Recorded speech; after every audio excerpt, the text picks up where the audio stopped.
on Monday evening. Oh my goodness, my screen is changing. Monday evening, September 21st at 7:02 p.m. And if you'll all join me in the Pledge of Allegiance, we'll do that. I pledge allegiance to the flag of the United States of America and to the republic for which it stands, one nation, under God, indivisible, with liberty and justice for all. Thank you, Chris.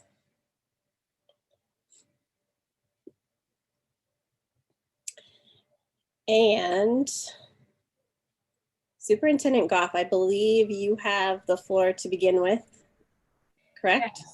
Thank you so much, Chair Butzner. So I'm excited for us to get into the conversation today during this work session around continuing our racial equity work and our conversations around that work and what that means for our district and for you as board members. I did want to just make sure that everyone on the call understood Andrew clearly. So we are streaming this on YouTube. And so we do have folks who will be observing the meeting just like they would a board meeting. So make sure you're all aware. And we are recording this meeting as well, which is not what we typically do for work sessions, but there's nothing very typical about what we're engaging in. So, and then I also, in talking with Elaine ahead of time, I thought that I would just tee up a little bit of information for you all about the work that we're currently engaged in and why, for me personally speaking, as a white female leader of the district, this moment is so critical for us in our work to support all of the youth within our community. So I think I'll just start with this very real sense of urgency with our families of color, including our students of color, that was shared with all of us through the strategic planning outreach that we did last year. We heard over and over again through their own voices experiences that our community have had in working with our school or operating within our school. And so you as a board have been so responsive to that feedback and led out in the equity work that's brought us to here. As we went into the spring with COVID, we had actually intended to have this session happen in the spring, but because of COVID, we put that on hold, and it ended up getting put on hold for quite a while. We just didn't realize we would be out of school for such a permanency as what we've been experiencing. So meanwhile, we have seen during these last 7 months a social justice movement that, like, I have not experienced in my 49 years here. And not here local, I mean here on the planet. And this social justice movement is very much centered around the lived Black experience in America, the very raw feelings that many people of color, particularly our Black brothers and sisters, are having within the United States, and fear that is felt when engaging with systems of authority, but particularly with police. And the reason that that has been so specifically a part of the work this summer, or a part of a social justice movement, is because we've seen so many deaths that have been videotaped and shared widely of Black people at the hands of police officers. That social justice movement has includes people from the Black Lives Matter movement, includes people who are not part of the Black Lives Matter movement, but certainly includes the common belief that the lives of Black people matter. And I think that tenet has gotten lost somehow politically nationally, and it's been a very difficult conversation to have as we have seen um, people feeling that saying that Black Lives Matter means that other lives do not.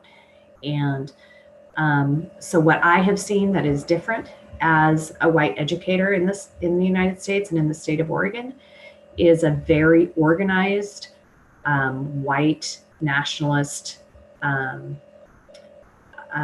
response to the social justice movement to recognize the inequities within our system that are based on race.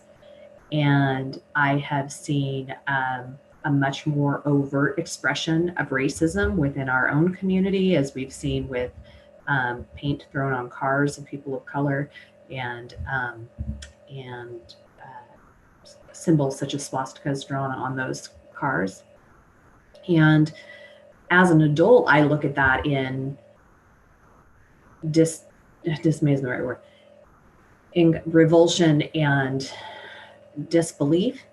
And I cannot imagine being a child in this community and seeing that happening and not greeting it with fear.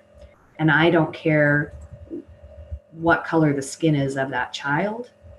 I think our children are watching what is happening and they do not understand how to enter into a dialogue in a space where things seem to have been so polarized and around the conversation of race. And I think that's a very confusing thing for our youth.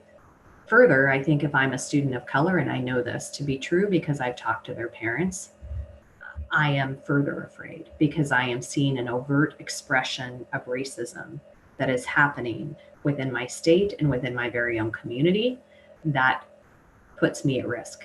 If it doesn't put me at physical risk, it certainly puts me at emotional and mental health risk. And so this work that we're doing has never been more important during my lifetime. Certainly the civil rights movement, so I was born in 71, so I was at the tail end of that movement itself. Certainly the civil rights movement saw similar moments in large cities across this country and in small towns as well. But this resurgence and this disruption is so great that we are seeing symbols and language used that have not been used in the vernacular for my lifetime, or at least not in public, and certainly not with people who you thought may not believe as you did. That is not true anymore. We recently, last week, the state of Oregon came out with through the Department of Education in a unanimous vote that included members of both prominent parties, a new rule that will disallow from any Oregon school's campus the Confederate flag, the swastika, or the noose, all symbols of hate. And that includes not only within the classrooms, that includes anywhere on the property. And it includes bumper stickers and flags. It includes on backpacks and stickers on laptops. It includes the parent coming in with a baseball cap and the kid coming in with an insignia on their t-shirt. So that is new, and we are the only state in the country who has taken on these symbols of hate in a formalized way through our education system. We anticipate that given the current environment, we may see pushback on that both within the state, and we would be remiss to not anticipate seeing some of that locally as well. We have had from the state of Oregon shared with all of us within the school system communication tools that we'll be sharing with you as board members, that we'll be sharing with our teachers and students regarding this decision. And that has been really helpful. And one of the things that you need to know that the board is asking is for letters of support from school boards.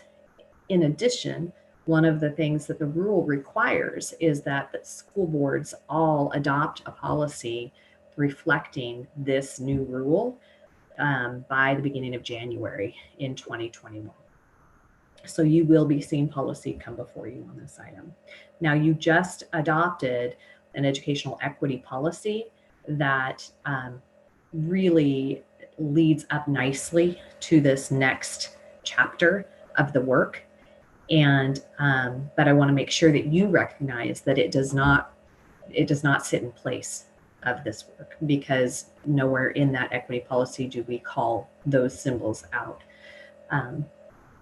by themselves. So this is where the work gets really, really hard.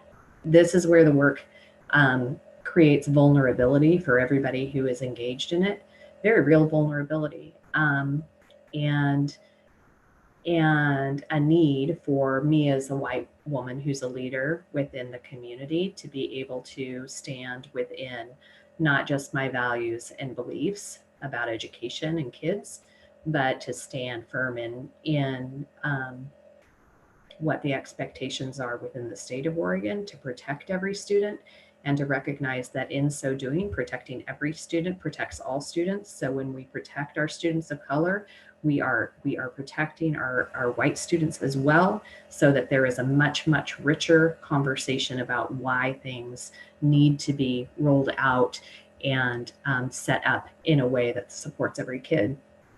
But what also comes into play in these circumstances are criticisms that are rattling, and scenarios that can move us to want to communicate politically to have everyone get along. And I would caution as we move forward that we need to be really thoughtful about the fact that, yes, I want everybody to get along here. Certainly in this community, that is absolutely what I want, and in our state as well. And I also recognize that that does not come at the expense of individuals' rights, of the rights of our students of color, the rights to be respected and to be safe in learning and in our schools. And that's what I won't sacrifice in order to reach that end. And so, and this is a very tough conversation for us to have.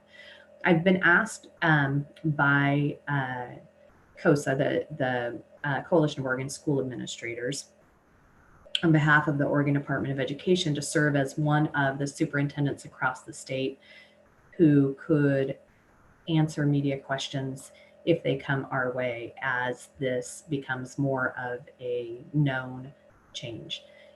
And I have said yes to that. Elaine knows that, and Kim knows that as well.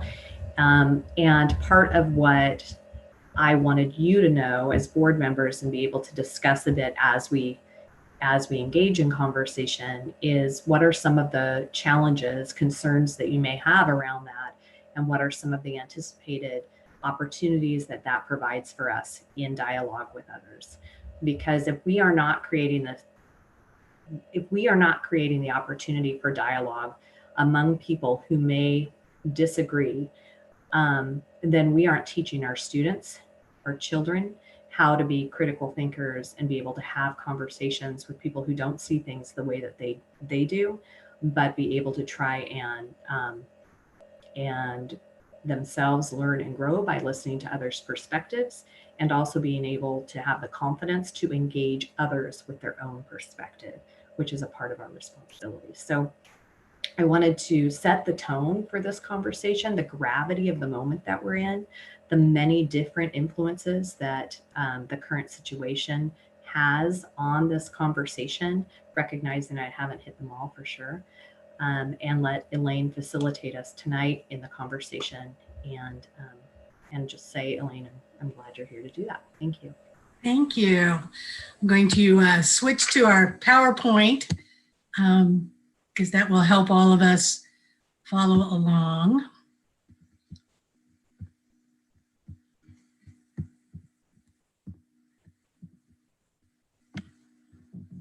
Are you seeing a PowerPoint?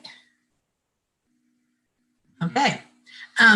So the topic tonight that I think Melissa's framing of where we are right now in the state and the time of the clock of the world is really important, because we can't hope to collaborate to make substantive changes if we can't even talk about race and racism. So that's what we're going to really focus on tonight, some of the ways to overcome barriers, ways to set up conversations about race, ways to interrupt racism in the here and now so that we aren't perpetuating certain kinds of racism that we just need to speak up about it at the time. Just to give you a little background on me, I moved to Oregon in 1978. So I've lived in the Corvallis and Albany area, taught social studies at Crescent Valley High School, then moved on to be a teaching and learning specialist for the Corvallis School District, and then the Lynn Benton Lincoln ESD, got my administrative credentials, so also moved into administration. I was a school change coach for the Bill Gates grants to improve high school education, and so worked throughout the state on thinking about redesigning and what would be equitable practices to serve those students that our systems had been failing. The students weren't necessarily failing, our systems were failing. And then I kind of ended up my full-time career by teaching in the teacher ed and administrative program at Willamette University.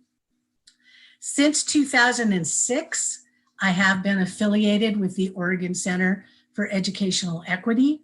It's a group of multiracial and multicultural practicing and retired educators throughout Oregon that come together to facilitate active learning about diversity, inclusion, and equity. We do not consider ourselves to be experts. We do consider ourselves to be practitioners who are working deeply in our schools, in our communities, and therefore sharing with others how to lead, how to learn, and how to network so that we can transform both the cultures and the structures so that our schools are truly equitable and inclusive. And our work takes on both a personal and a professional part of the journey for expanding our awareness and creating healing.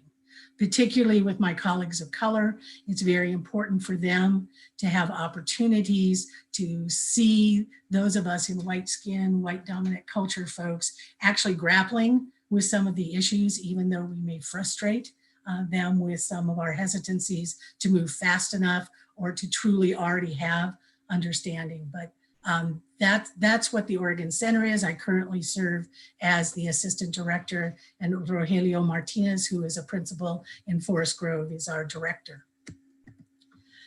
Victor Carey is a person that I've had the honor to work with. He helped establish the National Equity Project, and he helped to frame a basic tenet of the work that we do, and that is that we work from the inside out.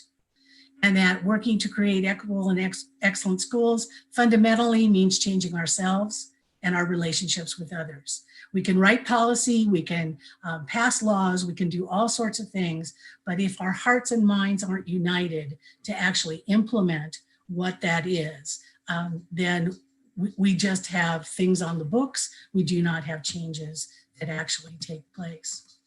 So key to the work that we do is empathy.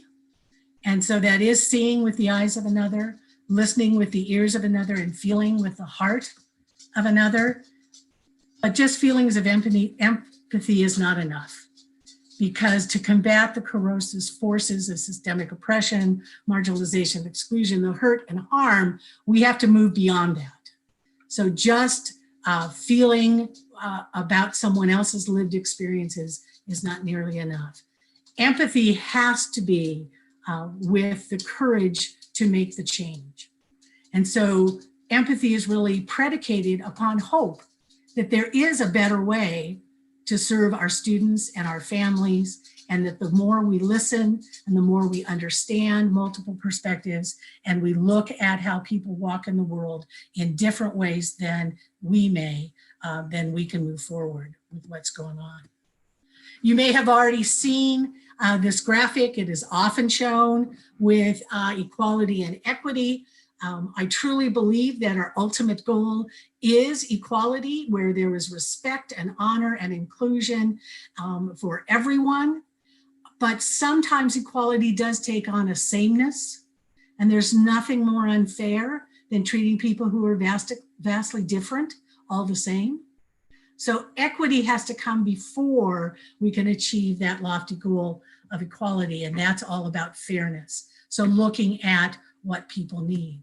And so folks sometimes envision the equality, equity, and the reality as though sometimes people are given all the same supports. Sometimes they are given supports, and sometimes the supports are out of whack in the priority of who gets the most and who is still struggling to get out of a hole that has been created. But this is not a time for shame, blame, or judgment on ourselves. It is a time to really look at the systems that we inherited, the kinds of attitudes and actions that we have not interrogated, and move forward, because it's the systems that really need to change. So we have to remove the barriers in the systems.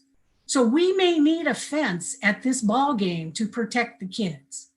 It's not that all structures will be taken out, but that we will really look at the structures, what's needed, how to create those structures so that each and every child has the protection and the support and the opportunity to engage just like every other student. So that's why it's really important that if we can't have conversations about race, we have little hope whatsoever to take on looking at the systems that we inherited. So taking a comprehensive view of educational equity means reducing the predictability of who succeeds and who fails, interrupting reproductive practices. So much of what we do, we have not really looked at, and we are getting the results that our practices were designed. We had a strong system of tracking. We have systems of grading. We have systems that talk about the belief that the family provides an extraordinarily amount of support for kids to be able to succeed in schools. And so we've got to interrupt some of that reproductive practices and the thinking that goes behind it. And then very importantly, we have to have a system that cultivates the unique gifts and talents, that we're not looking at a deficit way of looking at our students. We're really looking at a positive way that diversity enhances the experience for everyone. So I love this from Anis Nin. We don't see things that they are, we see them as we are. And each of us has blinders. Each of us has a certain lens that has been cultivated through our lived experiences. So how is it that we widen the lens? We are more aware of different perspectives. We start to see things differently, even if they are not the experiences that we have. And then finally, Bell Hooks talks about doing this work through love. And I believe that deeply. Yes, it is hard work, but it is also heart work. It is something that those of us who have chosen to be in education have that deep held belief in helping each and every student and the families to succeed, and we need to do it through love. So Bell Hooks talks about love as an action. It's not just a feeling. And when we do this work through love, we automatically assume accountability and responsibility for what's going on. At OCEE, we define responsibility as the ability to respond. And in each and every situation, we are making decisions, either to respond or not to respond. So choosing not to do anything is a choice. And we have a responsibility to be accountable for those things that we don't do, as well as those things that we do. So as we do this work tonight and as we meet together, there are a few kind of agreements that I'd like you to consider that we find are very helpful for folks to be able to do the processing and dig deeply into working from the inside out, looking at the personal and the professional. So the first is to find the courage to sit with discomfort and examine it. When something starts to bubble up inside of you that you're not quite sure why you're being disturbed, why there's disequilibrium, why it's kind of hitting you in the gut, don't be too quick to close it up. Examine that, be able to figure that out. We will create structures where we will be uncomfortable, but we won't be in danger. And so we're not going to go beyond where people choose to share because each of us is on our own journey. None of us has it all put together. If this was easy, we would have done a lot better job earlier on. So then be open to new ideas and feelings, especially understanding the perspectives of others. As Melissa said, we can't do this work if we're shutting out different perspectives. We've got to be able to have people sit at the table and to have those conversations and to put forth what are the different perspectives. And as Peter Senge talks about, where are the intersections? Where is it that we agree? And how is it that we can work to get to the intersections of agreement and then be able to frame around what are the areas that we don't agree with. But too often we just come at each other, and that isn't going to be helpful. The third one is that it is our obligation to attend both to intention and impact. Just because I did not intend to say something that caused harm does not mean that there was not that impact.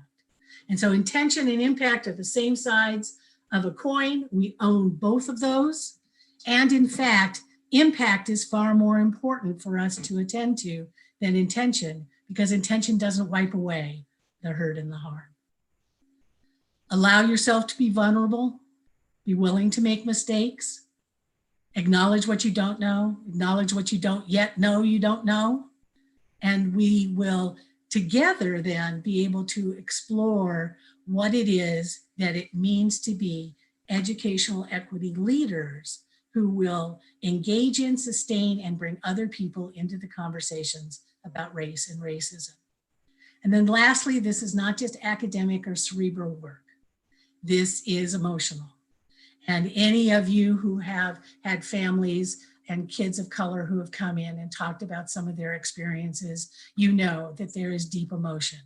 And our tears and our feelings of sadness do not help them to have a system that takes better care of them. But we need to understand that our feelings of sadness and pain and anger, confusion, guilt, shame, and the urge to blame are all part of our experience. But we got to sit and hold those emotions, not let that shut us down, not let that shut other people out of our conversations. So part of our work is to integrate heart and mind. So now I'd like to show a brief video of some students talking about why now is the time to talk about race. It is my experience that our students are prepared to have the conversations. It's our adults who are not. And so therefore, they are very frustrated when conversations come up or incidents happen that the adults are not prepared to hold space for the conversations. Okay, so now I'm going to try to show the video.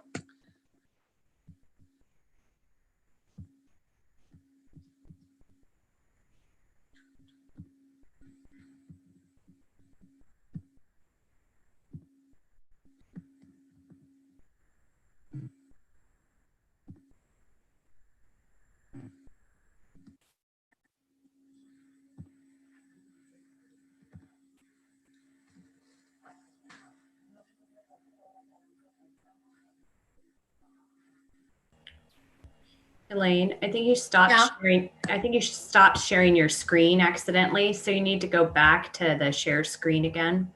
Okay, just a sec. All right, so you're not seeing the video? No. Okay, so let me see. How do I get back to here? So share screen.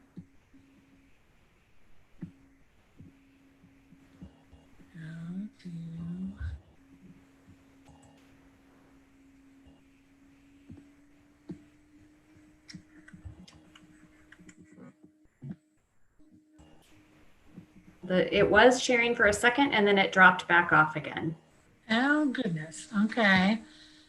If you put the link up, I can try sharing it.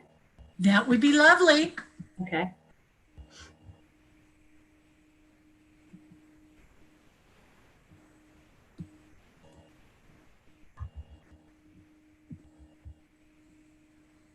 You'll have to go back to share screen and then show your PowerPoint. Okay, but you're going to show the video from your shared screen? I will, yeah. Okay, go right ahead and do that. But I need that link first. I don't have the link. Right. Are you seeing it now? Yep, perfect. Thank you.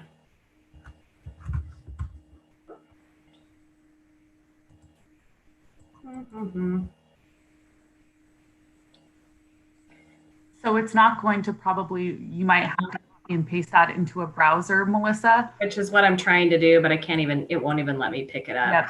Elaine, can you put that in the chat? Can you just highlight and copy the website and put it in the chat, and then one of us can click on it there? I hope I can.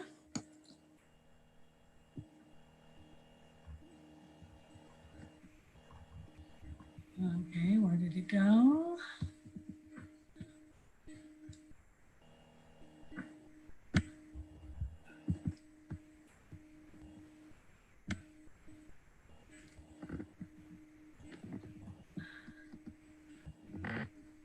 There you go. It's not letting me copy it either. There you go. It should work now. There you go. Where do I find chat? At the bottom of your screen, you should see a chat icon. Chat, okay. Yep. And then just paste it on in there and hit return.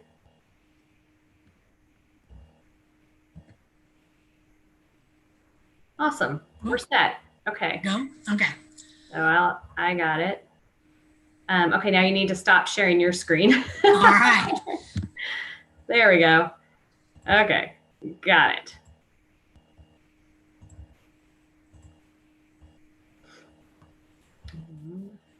Go back to the meeting, maybe. We learned you have to click on the share the audio from your computer. Yeah, I'm trying to get back on. Jeez Louise, what a disaster. I know, The I other- kept The other practicing. thing, Melissa, do you want me to go ahead and share it? Yes, Okay. if you can. I will. Yeah, if you already have it, that would be great to share. Thanks.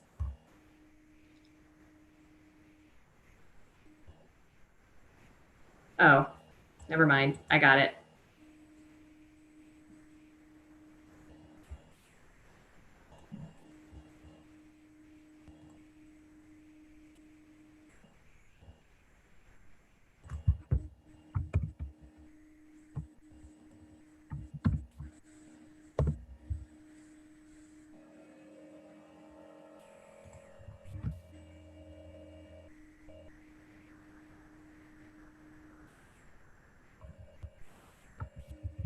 When I got here my freshman year, I didn't really hear anything about Black History Month. You know, just a simple quote or a simple fact of the day about a Black life that, you know, changed history is something that we need to do around here.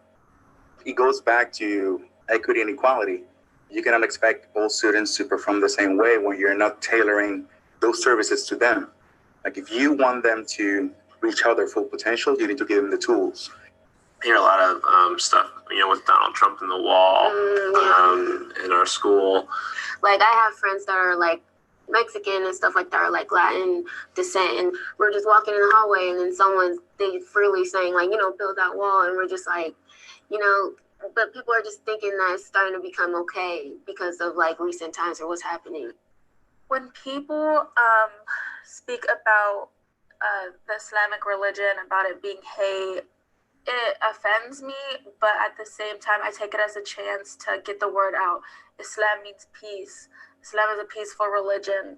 I wish teachers would understand that yes, we're all equal, but race is a factor. And when you have this mentality that like you're colorblind and everybody is the same, then you're not opening your mind up to all the different issues and prejudices that, say, people of color go through in this country. If a teacher, knowingly or not, offends a student based on culture or race, it could sever that relationship. It could be irreparable. And then that student can suffer academically. Especially now is the time that we really need to talk about these things so people could really become like, you know, more aware, you know, just step back and look into the situation, like, wow, like I was doing this, or maybe this isn't okay. They, especially my mom, you know, she would always tell me that when someone is throwing hate at you, the best way to treat it is just with love. If you're feeding anger with more anger, there's nothing good comes out of it. Mm-hmm. But when you feed it with love and show that you actually care about something, you could find a solution. Okay, that's the end of that.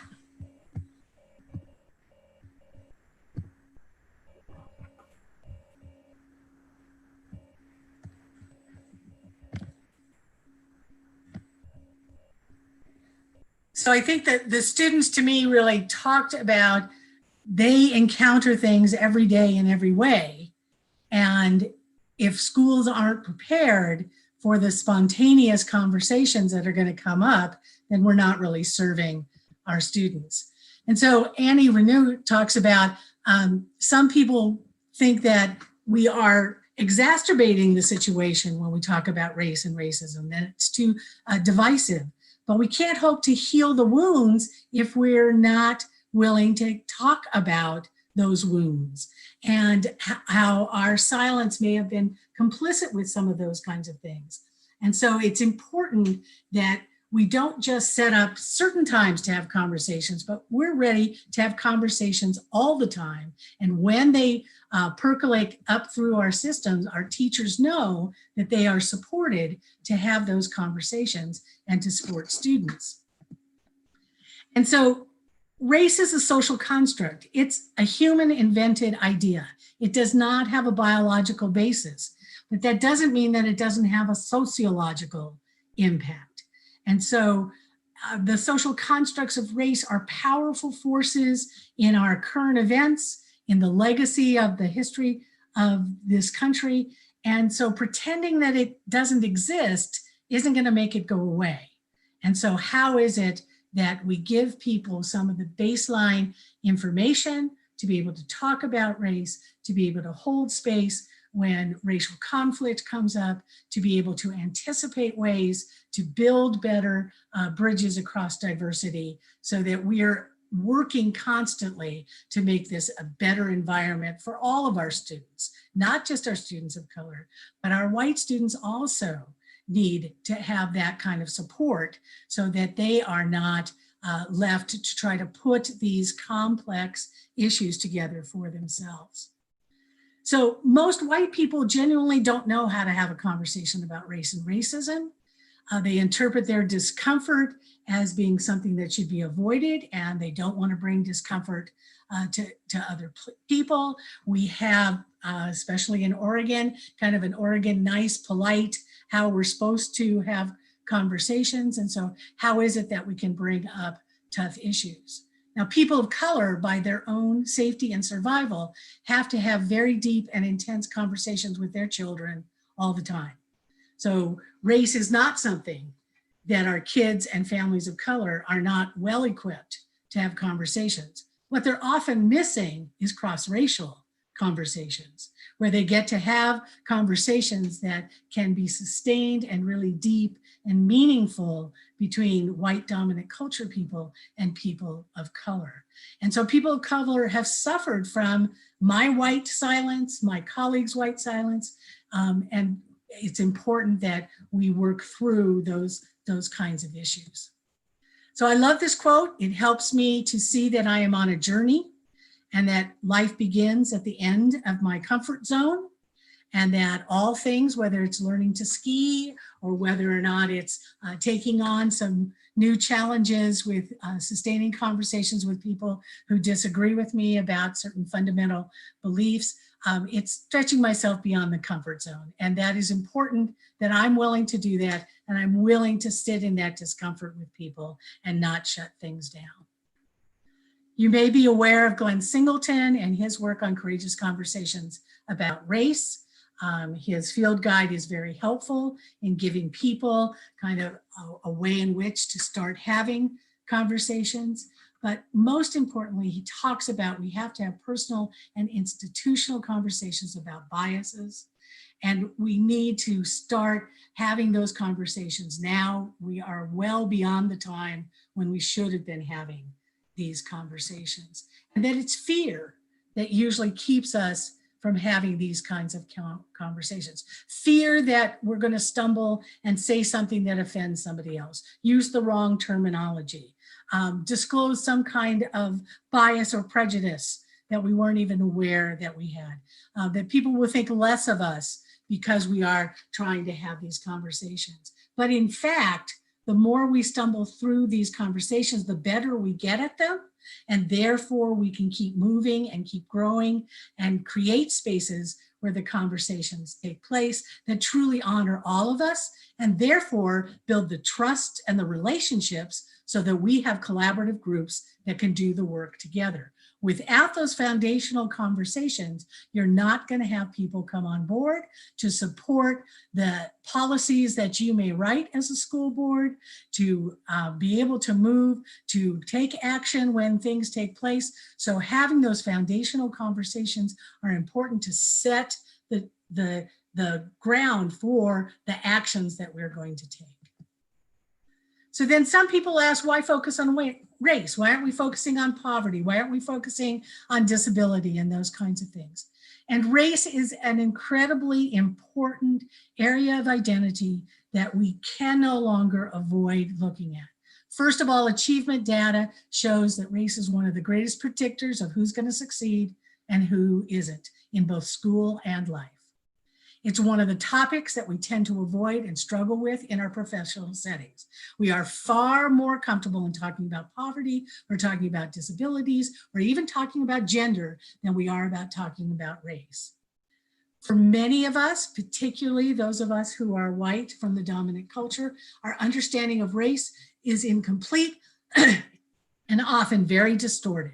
We don't know where these concepts came from. We don't know the lasting legacy of how they were employed in the past. We see that there have been great changes that have taken place, but we don't understand what the next level of changes are that need to happen. If we deny the impact of race and we don't see race, as the young woman in the video said, if we are colorblind, then we don't acknowledge and accept an important part of each person's identity and experience. And that includes those of us in white skin. We have a race. We are influenced by the way in which our race plays out in our identity and our experiences, and being unaware of that is not helpful. The next thing that is really important is that when race intersects with any other form of oppression, the negative effects are drastically magnified. So when it interacts with disabilities, when it interacts with gender identity, when it interacts with poverty. So it isn't that we can only talk about race, but we can't lose race at the intersection when we bring up these other issues because of the ways in which it moves forward. And race is one of those areas that we have to acknowledge is a part of the identity. It's not about fixing a student. So when we think about poverty, most of us in education truly believe that getting an education is going to get kids out of poverty. But getting an education is not going to get kids out of being Black. So it's important that we understand there are different strategies that we have to hold to be able to embrace, respect, and encourage an understanding of diversity that is different than how we may look at some of the other oppressions. Race has also been an important part in how the institutions were designed and the ways they operate in society.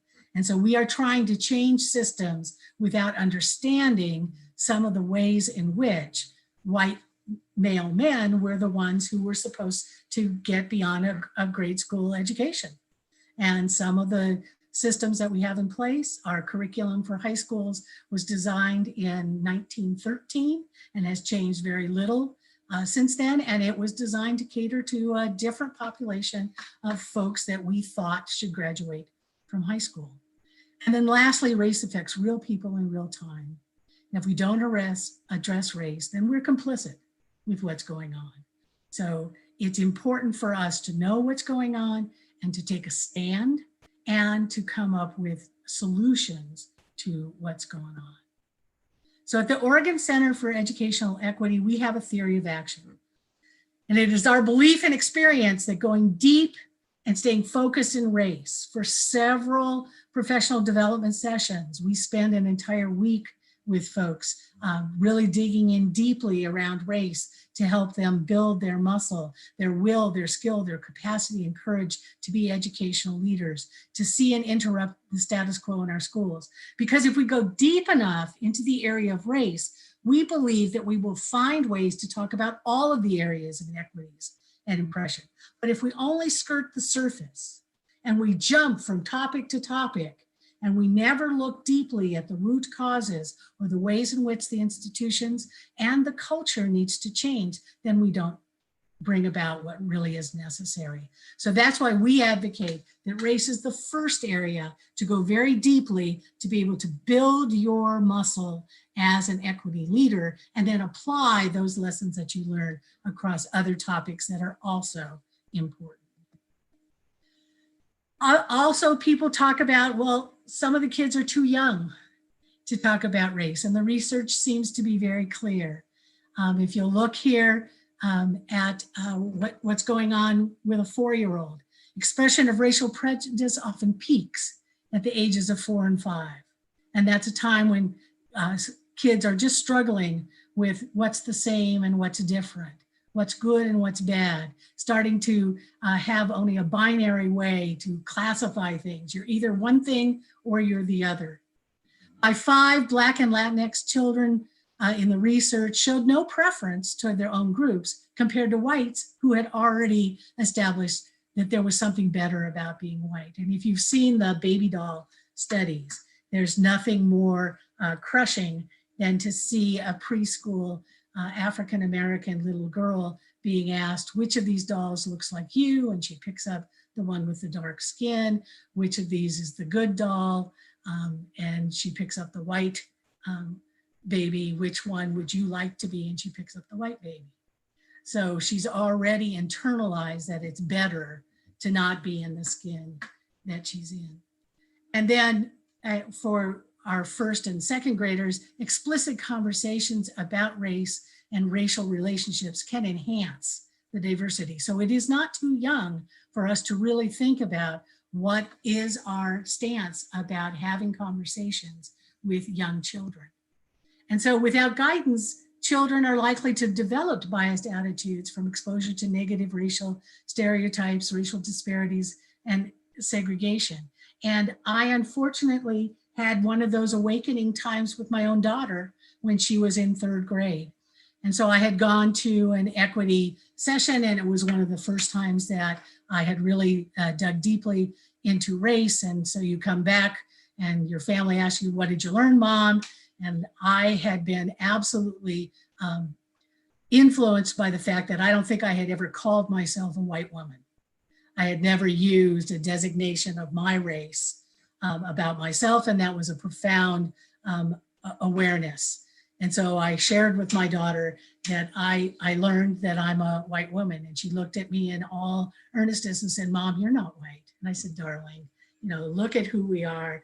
We're white. We're Anglo-Saxon Aryan, you know, from Western Europe. We're very white in our culture and those things. She said, Mom, you're not white, because the only time they call people white is when you're KKK.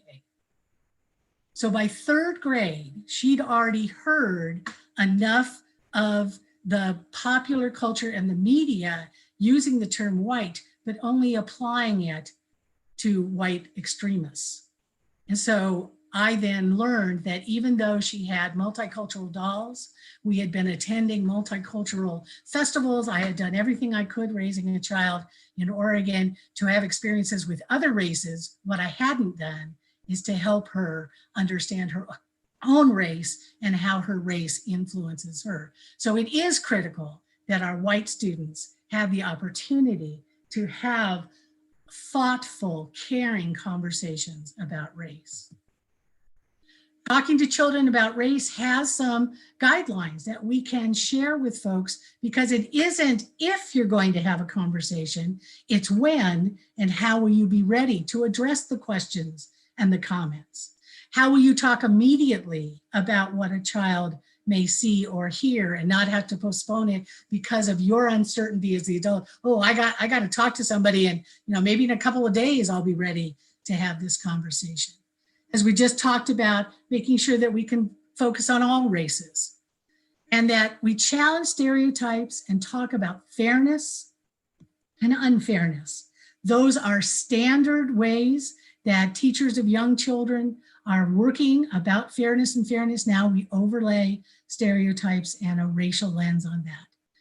And we relate racial discrimination and racism to all the other forms of bullying that we're working on. It's part of our anti-bully curriculum and not something that's separate. It is woven in completely.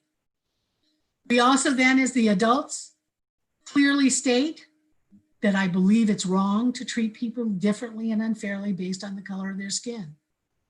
And that I affirm that racial injustice is wrong and that it's a widespread problem.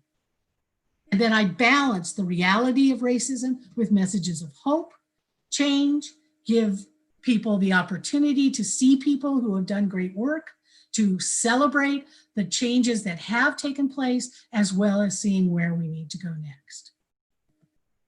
So that's been a lot. And so now I'd like you all to have the opportunity to kind of talk about, what are you thinking and feeling about talking about race? Why do you want to be better at talking about race and interrupting racism? And what are your challenges and successes?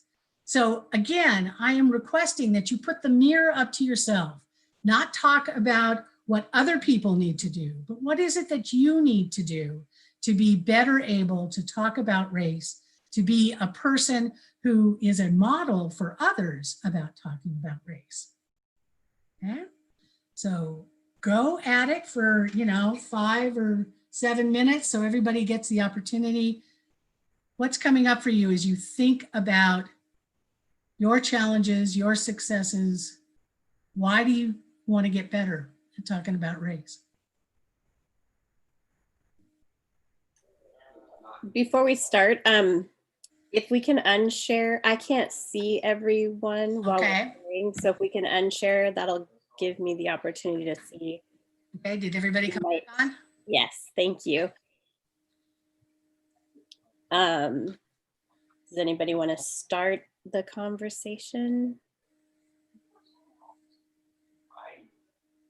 I know for me,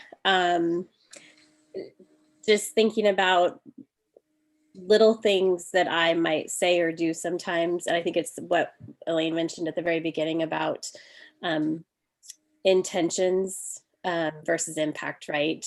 I have the best of intentions. I never purposely say or do things that that I think would cause someone to feel bad, and yet I have done it and I know I have, and every time I do I think, oh, I really, that's not what I meant. And it's hard because in the moment it's already done, right? And I think that's the hardest thing, is finding ways to change the little things that are conversational pieces. I think we have things that we say and we don't think about the history behind those little phrases and things that were developed over the years that mean something only to us, or to everybody as a whole. It only means kind of something very different, but where it stems from originally was from a place of past racism. And I think that that's hard because we've all grown up with those things in many cases, and it's re-educating ourselves to be implicit about trying to make those changes as much as possible. And I find that to be a challenge, but I appreciated intention versus impact, because I think that's the reality for a lot of people.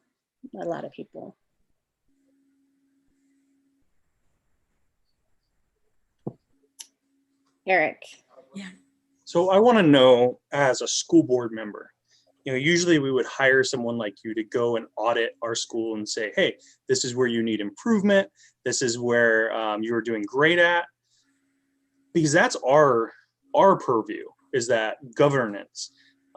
This is very hands-on, like how to talk to children about race. There's 19 levels between me and a student. And then, we've all seen the chart at the baseball game, but it's never been explained to me in education. How in a 6th grade science class with those boxes, how does that change that class? And that would just help me understand.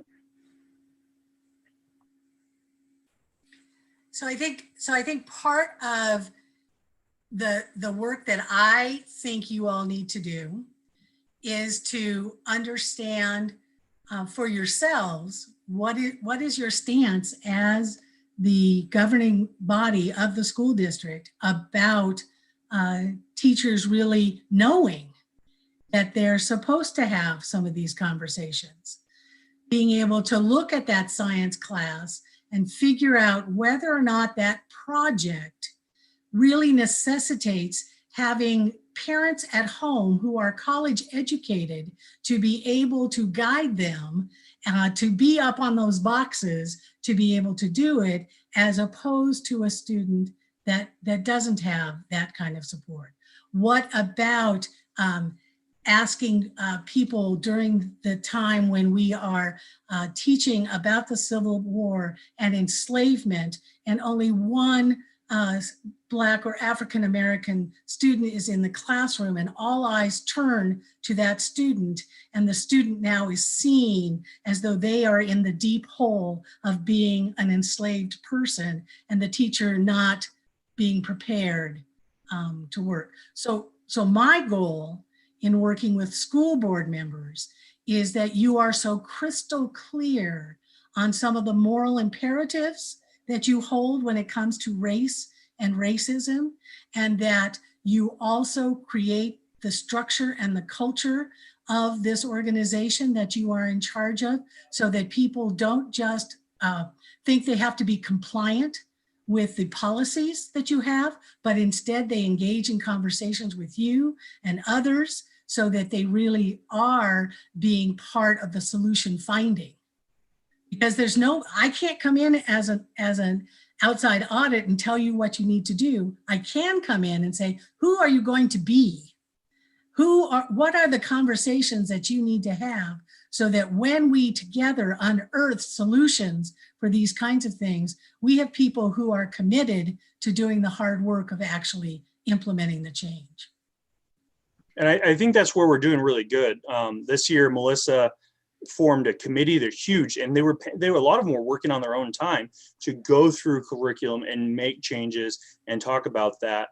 Because we've had this, everyone here has had this talk before, almost the exact same slides, by organizations like yours. And we, all of us, are very much on agreement of like zero tolerance, and we need to support, everyone. But we understand that, we may need to give a little more in some areas, because that is what it takes. I don't know. I guess I'm just looking more for a 201 than a 101. Yeah, and I would push back a little bit on zero tolerance, because knowing that many of our students and families, and as Kim talked about, there are times that unintentionally, unconsciously, those things go on. Perhaps the school board needs to have more of an education focus in response to these kinds of things than drawing, a really strict line. Sure, and that was a bad word. And in fact, Melissa and Lisa and I had a conversation last week about how this could be a good opportunity to bring students in comfortably and talk about, hey, this was the incident that happened, and this is why it's not okay, So I think in terms of like, we would bring people in from other organizations to audit, we don't need to do that because we've heard from our own students our own students, when we went to the strategic planning, told us loud and clear what their experiences were as students of color in our system. So much so that we understood clearly that something had to change, because it was not a system that left kids feeling like they were seen, they were heard, or supported by adults who knew how to have these conversations. So, just a reminder, we don't need to audit the system again. We heard from the very kids in our system who told us this. And then as board members, I would say you play a critical role for two reasons. One, I'm not going to expect any teacher to have a conversation I don't know how to have and am not willing to have myself, right? Because all of us in this system need to be equipped to do that. And the second is we're in charge of systems. So every time you as a board member or somebody from the public, or anytime you create a system that requires for a student to have an advocate, I will tell you right now, that is inherently inequitable, because not all of our students have advocates, and we know that. So if we set up systems that the only way they work is the squeaky wheel, or the only way they work is because they have an advocate for them who is pushing for something to happen, whether that's a class placement, whether that's access to something else, whether that's access to a transfer, whether that's any system that you set up, that we set up, that we progress, any system that we advocate for that requires for students to have someone advocating for them in order for them to gain access or avoid something undesirable, it will be inherently inequitable. And when I look across our system as a school district, we have many of them that are advocate driven. And so I know that we leave some students behind. Lisa, how many of those, and I can think of several as well, and I don't have the insights that you do. How many of those systems would you say are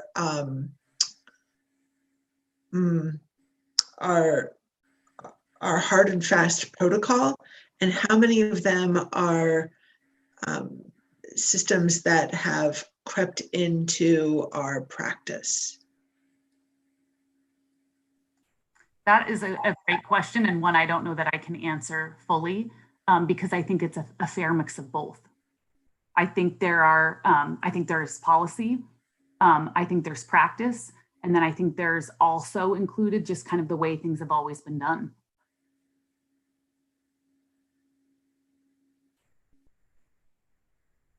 Others have things that you're mulling over?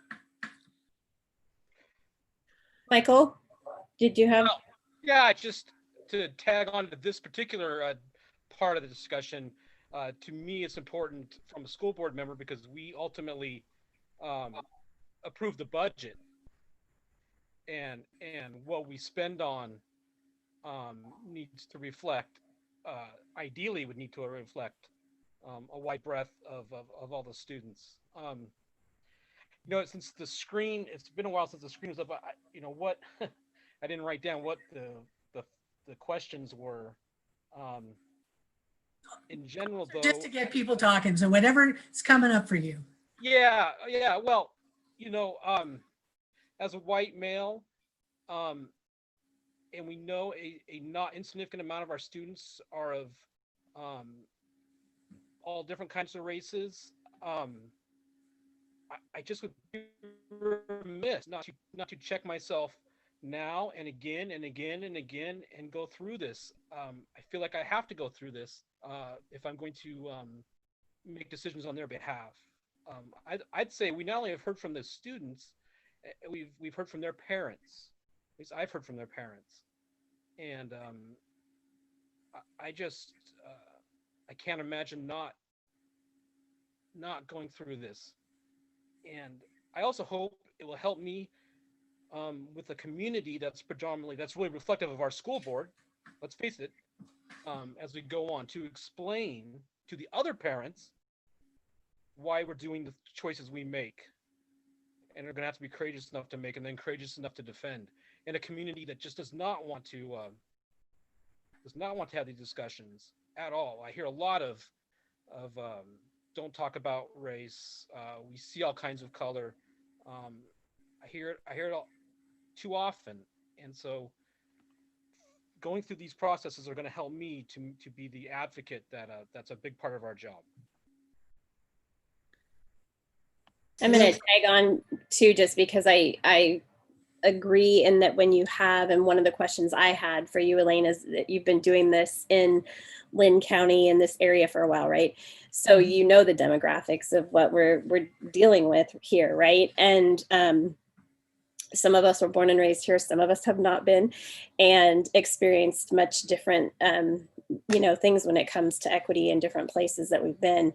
But part of it for me is how do we, and maybe this is a discussion for a later time after this one, but how have we as a community dealt with this, and how can we help, not just at the school district level, but in our community? Because I think what ends up happening is you can work from within your organization, but if it doesn't expand beyond that to the community at large, it becomes a challenge. And again, I think we're in a community where this is a discussion that not a lot of people have seemed to be willing to have or are interested in.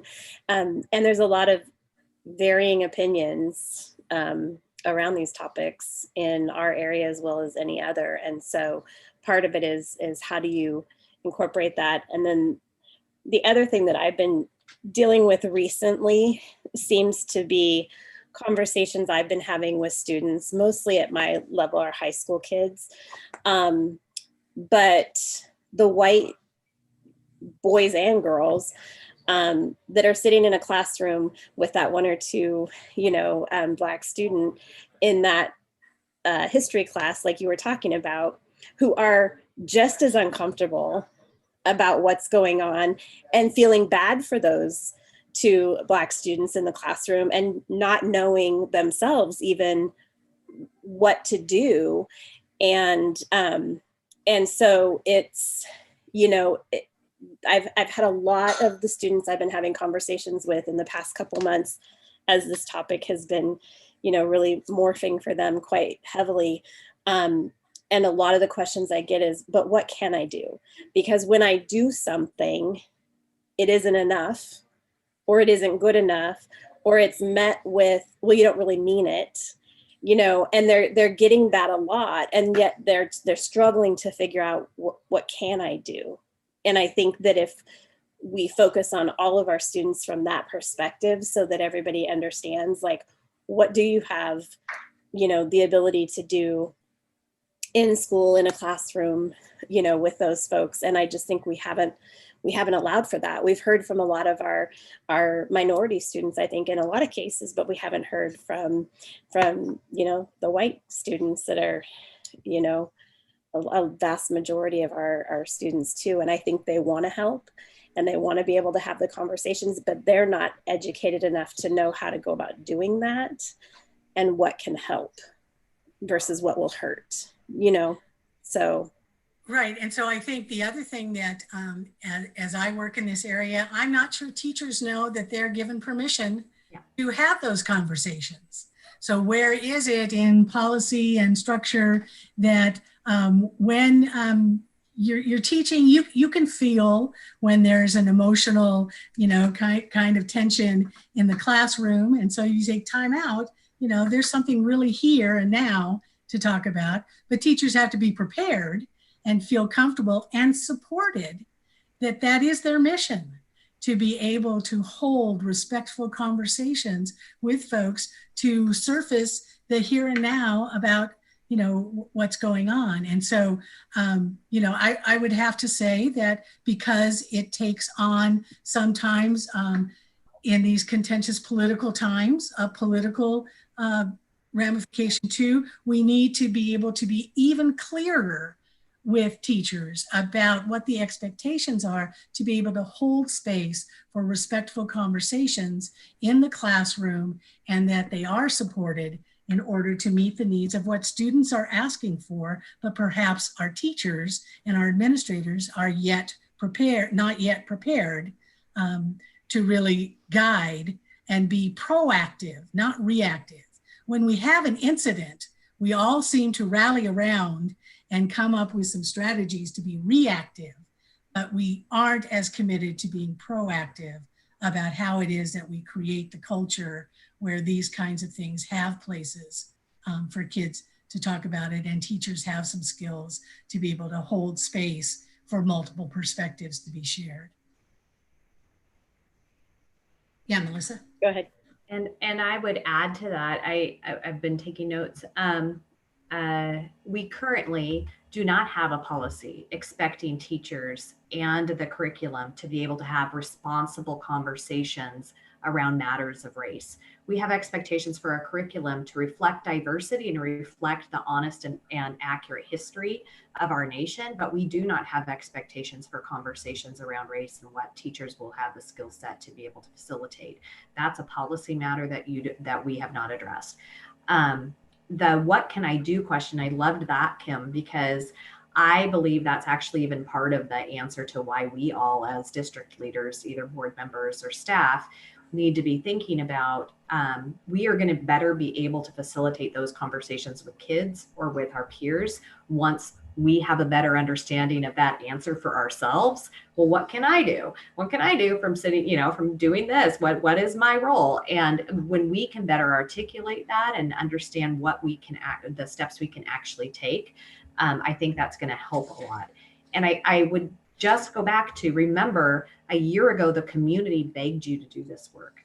A year ago, the community gave you, as a board, very hard feedback for a period of time regarding the need for these conversations. And so to Michael's point around that we do have a large portion of our community, I would say, a vocal part of our community who has concerns about having this conversation. I would say that my experience within perhaps folks who may be less vocal is that there is an equal, if not more, stronger desire to have these conversations by those folks who are perhaps less vocal. And I would put into that category people of color and white people. This is not, that viewpoint is not shared by one group alone. Jennifer. So in addition to budget, like Michael pointed out, the other thing that, or one other thing that we do have oversight over is policy. And as Melissa said, we have adopted an education, an equity in education policy. There may be other policies that we need to adopt. An audit of our schools may not be what's called for, but maybe an audit of our standing policies. Chris has kind of done that for us over the past year or two to get us looking at all of our policies just to get us updated. And maybe we need to go through the exercise of looking at our policy through a racial equity, our policies through a racial equity lens, and not only add ones that we're missing, but adjust those that need to be adjusted.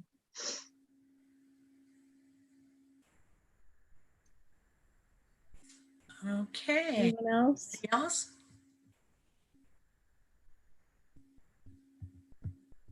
Okay. All right.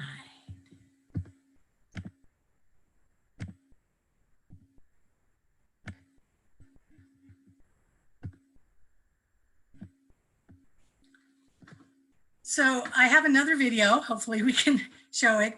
And I think your conversations really helped me to understand what I would want from my school board. Both of my kids graduated from West. My husband taught it and coached at West for 30 years. We're very tied to this community. I would hope that we could give and get feedback from one another and not over or underreact when we get feedback. And so what I hope will be that Jay Smooth, who is a hip hop artist, uses some humor, but also gives us the opportunity to really think about how is it that we can be better receivers of information from one another and therefore sustain our conversations. It's not just about what we say, it's what we hear and how we react to what we hear. And so I think it was sent to you ahead of time because he speaks very fast. There are some kind of key points that he comes up with. And we've talked and hit on it, but he will stress that we need to attend to intention, to impact versus just intention, that each and every one of us has pockets, unconscious pockets of prejudice. And so it isn't that we beat up ourselves, it's that we acknowledge that we are imperfect human beings and we have these. That perhaps by giving the critique of what you just said, gives me this kind of feeling, as opposed to calling somebody out. And being called a racist is not the worst thing to be called, but in this culture, it seems to shut down, conversations very, very quickly. So what you said had this effect on me may be one of those strategies to sustain what's going on. We also tend to have an all or nothing. You're either 100% a good person or a bad person. And if you slip up once, everybody's going to think that you're a bad person forever. And using the baseball analogy, you're never going to bat 1,000 when talking about race. And if we look at what we celebrate as batting averages of folks, it's not even at the 500. So, we celebrate far less than perfection in baseball. And so maybe we need to be kind to ourselves in race. I think you will like his dental hygiene analogy. And then he really reminds us that we're grappling with a social construct of race that was designed not to make sense. It really has a long history to justify the stratification of race and the mistreatment of people of color. And that our connections to our imperfections allow us to be good. And then he ends with thinking about an act of kindness. So I will try again to show it.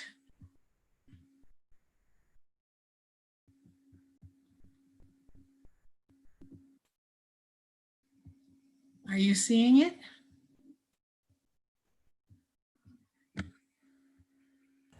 No, are you seeing it? Yeah, okay.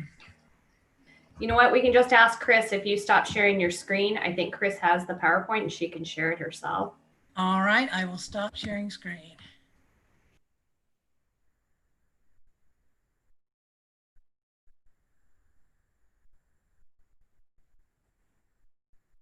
We even practiced this morning to get these things to run.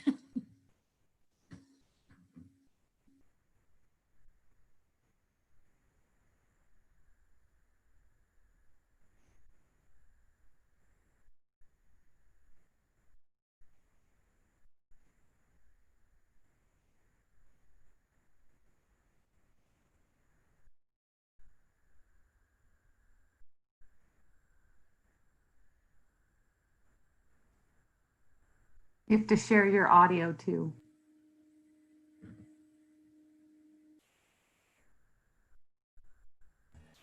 Just take your mute off, Chris, and turn it way up.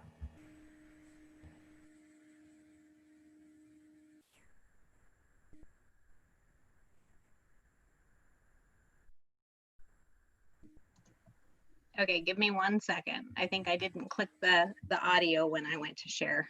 That's my problem. Share computer sound and that video. I'm almost there. Yay. You really did practice this.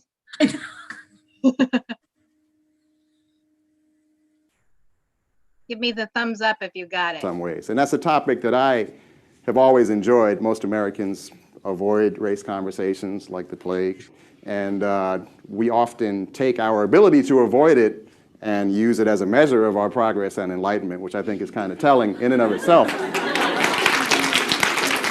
But I've always been drawn to those conversations and fascinated by them, in part because growing up as a very light-skinned black man of mixed descent, I often find myself in sort of peculiar race-based conversations. Oftentimes when I'm meeting someone for the first time, rather than making small talk, they'll immediately present me with a philosophical conundrum. They will ask, "What are you?" And I'll have to explain, I'm not a philosophy major, and my father is black, my mother's white, what are we? I don't know. So I've always had a passion for studying and observing how we communicate about race and how we might get a little better at certain aspects of that communication. And I made a video commentary named How to Tell Someone They Sound Racist, which talks about a particular type of race conversation, which usually doesn't involve any explicit racist intent. There's no blatant racism involved. It usually involves well-intentioned people, but it's a situation where one of us feels a need to tell someone that something they said may have had connotations they weren't aware of, or they may have done something that had a hurtful impact that they might not have been aware of.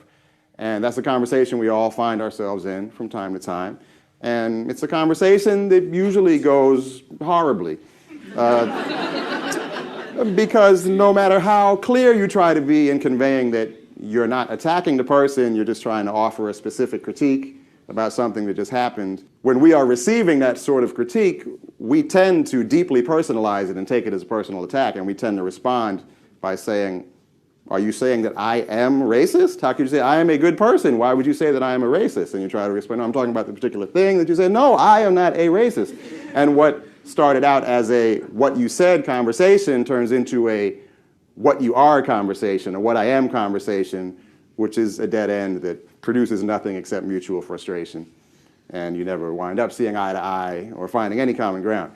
So in my video, I offered some suggestions for how we might stay focused on the what you said conversation and find some common ground. And that video, most videos on YouTube die off after 48 hours, but this video really struck a chord, which I think shows how hungry many of us are to find better ways to communicate on these issues. And the two types of feedback I get most commonly on that video are, one, I really appreciated the perspective you gave about staying focused on a what you are conversation. And the second type of feedback I get is, I tried the strategies you suggested about staying on the what you are conversation, and they actually never work. And this is true, unfortunately. No matter what angle you take as far as voicing that critique, the vast majority of the time, it's still going to lapse into a defensive what I am conversation. I think framing it as clearly as you can in that what you said form is still valuable because it makes the substance of your beef as clear as possible to other people observing the conversation, especially in public discourse. And it gives both of you the best shot at finding common ground and seeing eye to eye. It's worth going for that 10%, but generally the success rate might be higher here at Hampshire College. But where I live on the internet, the success rate tends to be around 10%. So since I made that video and took in that feedback, I've been thinking about what other approaches we might be able to take. And I think since we can never entirely fix that conversation by changing how we voice the critique, I think we might be able to also make it budge a little bit by considering how we receive that critique and how we might be able to take a suggestion that we may have said or done something racist and take it in stride and not completely freak out and assume that the world thinks that I'm a bad person. So the first thing that makes it difficult to accept that critique, that you may have said something racist, is simply that it involves the possibility that you made a mistake. And none of us takes that too well. None of us enjoys that. But in most other situations, when the possibility arises that we made a mistake, we are usually able to take a few deep breaths and tell ourselves, I'm only human. Everyone makes mistakes.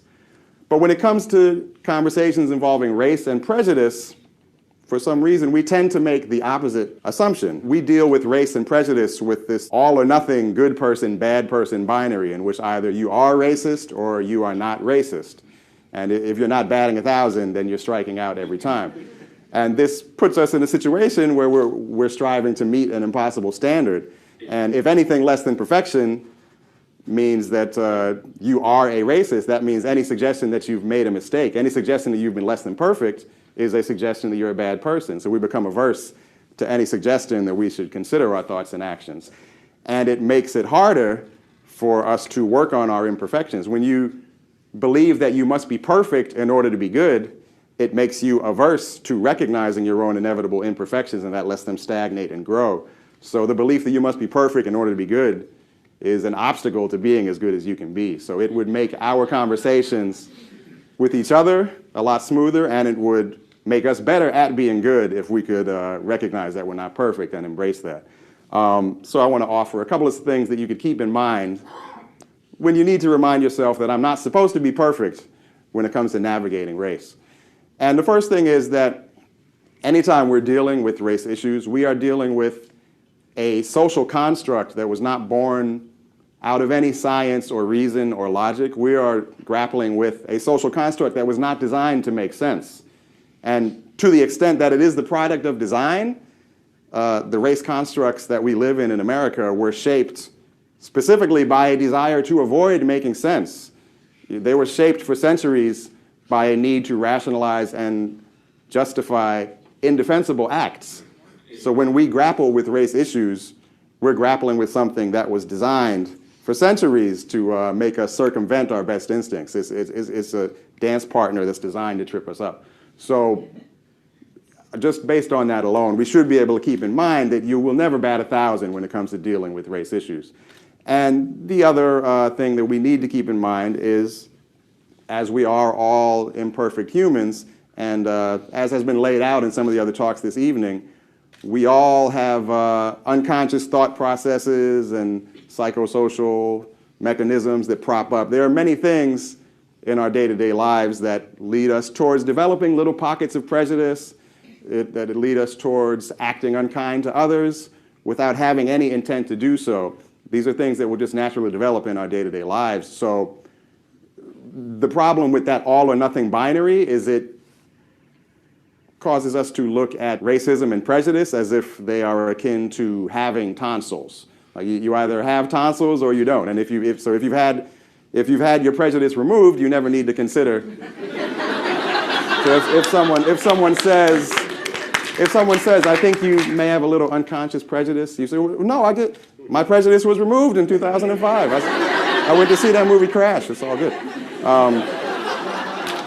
But that's not how these things work. When you go through your day-to-day lives, there are all of these mass media and social stimuli, as well as processes that we all have inside our brains that we're not aware of, that cause us to build up little pockets of prejudice every day, just like plaque develops on our teeth. So we need to move away from the tonsils paradigm of race discourse towards the dental hygiene paradigm of race discourse, is basically, if I could offer one piece of advice.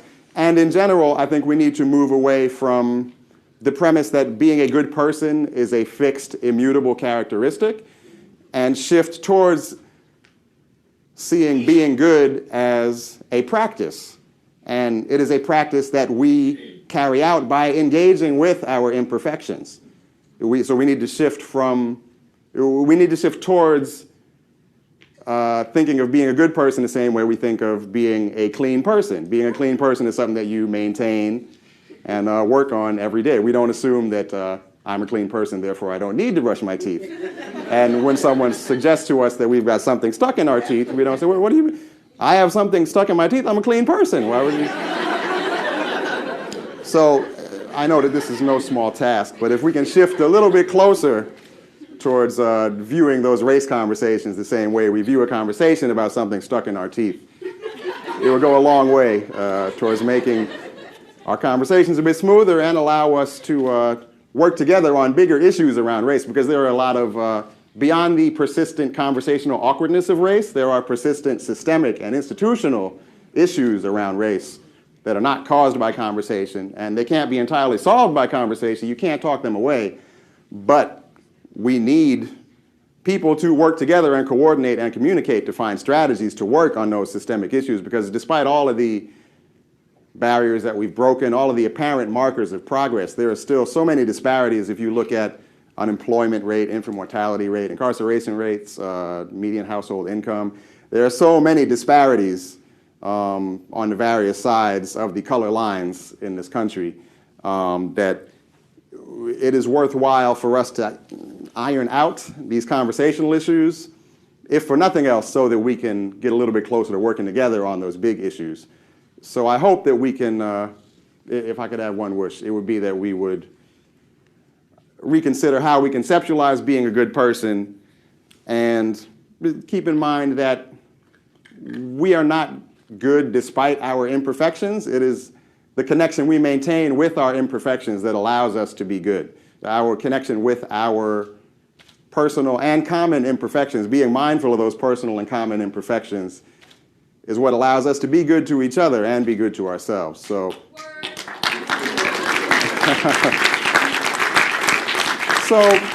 I know that this is no easy task, and race may be the most difficult sphere in which to apply this concept, but I think it's where it could also reap the most rewards. So I hope that bit by bit, if we consider that and are mindful of it, we can shift away from taking it as an indictment of our goodness and move towards taking it as a gesture of respect and an act of kindness when someone tells us that we've got something racist stuck in our teeth.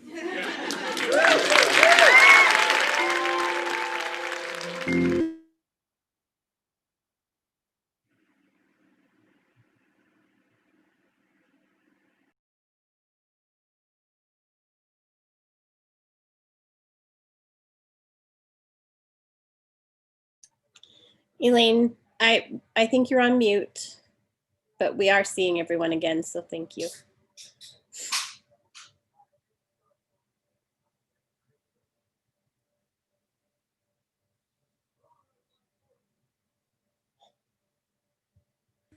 All right. So I hope that Jay Smooth gave you the opportunity to start to think about your role in holding space for conversations, both within the organization and, as Kim talked about, broadly in the community and those kinds of things, setting up the opportunities for staff to have conversations, and that it's two-sided. It is about setting the circumstances to bring up about race and racism, but then also helping people. How do I receive that feedback? How is it that I become, involved in really wanting people to give me that kind of feedback? How is it that, as Kim was talking about, we're going to make these kinds of mistakes, and it wasn't my intention, but perhaps instead of, spending all the airtime to say that wasn't what I meant, to saying, I'm sorry I caused harm. Actually receiving that as a gift that someone has pointed something out to us.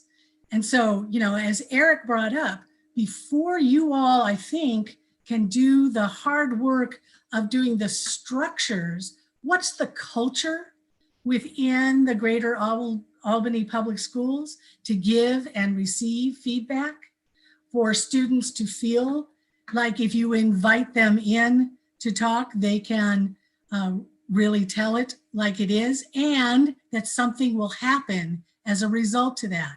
Because there's nothing worse than to continue to invite in parents and students to recant, open themselves up, bleed for us about all the things, re-traumatize themselves, and then nothing happens.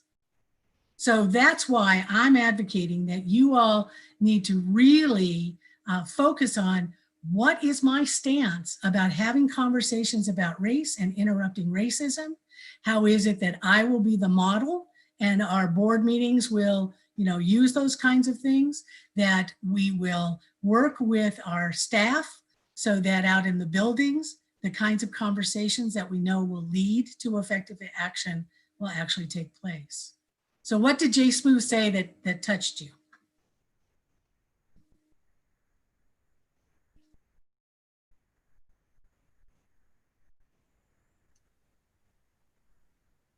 Anyone? We're all quiet tonight.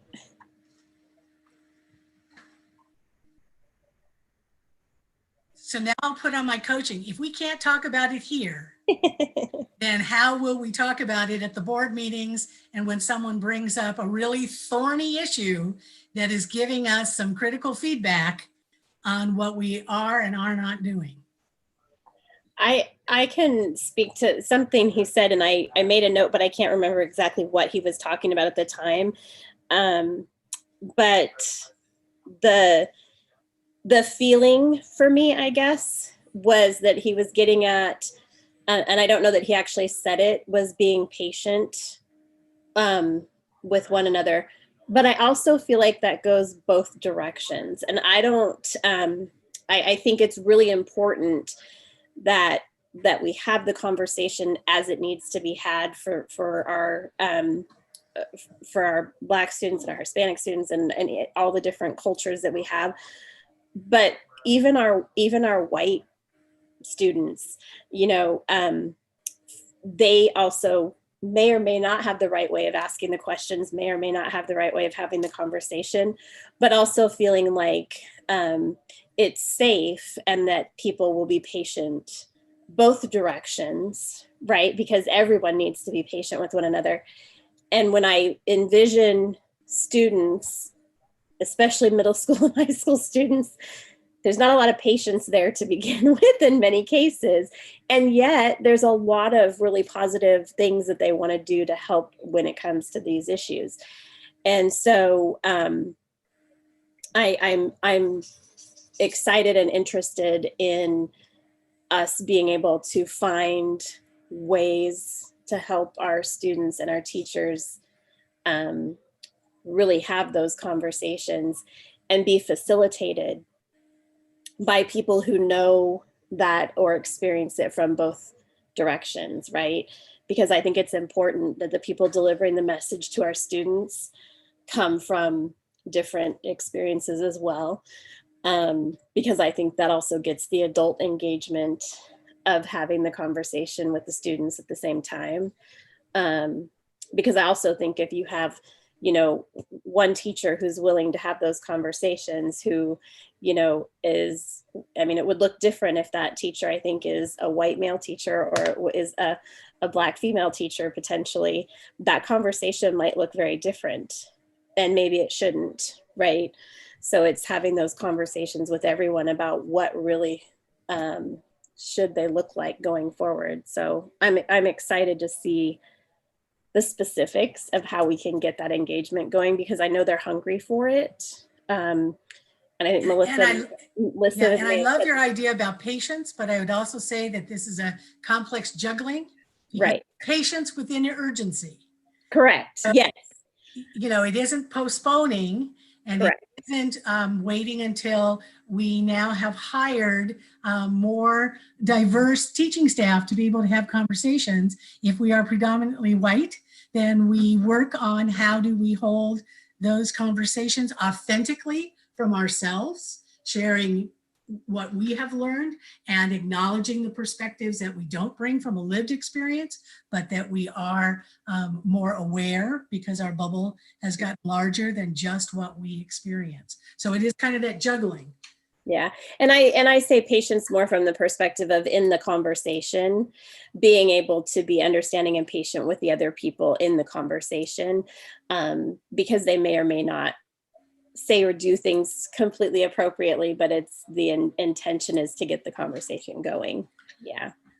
And I hate to be somebody who makes it even more complex, but there will be people of color who just can't hold in the rage and the upset and the frustration, because here we go again, where we're not making movement and those kinds of things. So that's why being prepared to receive the full array of emotions and acknowledge that people have different perspectives and those kinds of things, and all are valid. Yep. Yep.